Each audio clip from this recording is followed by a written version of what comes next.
lines, letting the lines flow around to create wind and all of that stuff.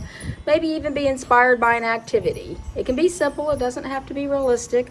And then we talked about types of lines, didn't we? We talked about zigzag, curly, spiral, and all those things. You see a figure eight, you just see all kinds of lines, straight lines, thick lines, thin lines, all of that.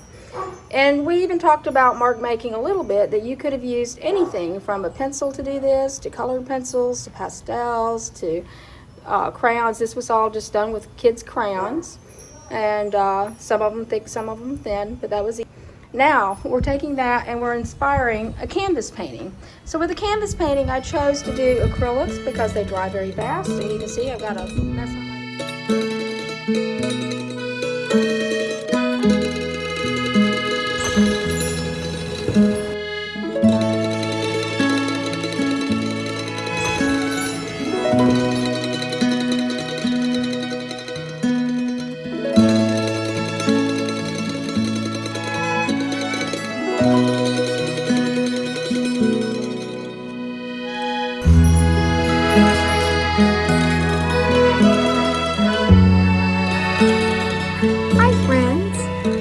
A sequel filming today and kind of pick up from where we left off. The other day we were doing an actual painting and we were laying the canvas down, adding lines, thick lines at first and then thin, with the paint in different colors. We were basing it on the Getting Into Lines project that we did earlier in the week. All right, so what we have to keep in mind is that we want to do a nice blending of our work. And we want to check the balance. Now when I did it before, everything was a little bit too stretched. So I'm starting to rework the areas where the wheels of the bicycle are gonna be. And I think when we left off, you hadn't seen the figure starting to shape up. So I've got the figure started in there. Another thing I'm doing is I'm starting to blend more lines to my design, keeping in mind that I need a certain amount of blending, a certain amount of contrast, a feeling. Really, we're after a feeling in this more than anything. And you just kind of keep going and going and going until you get it. So I'll pick up where we left off later on and let you take a look at the final product in that filming. All right, bye-bye.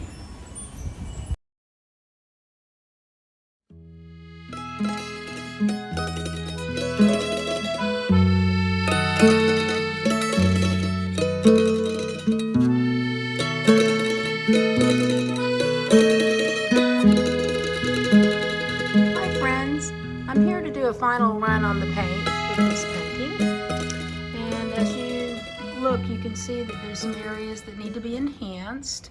Perhaps the blending isn't quite right or the transitions from one color to another. So as I go into this final run, I am going to be looking at how can I make better transitions and add a little touch of completeness.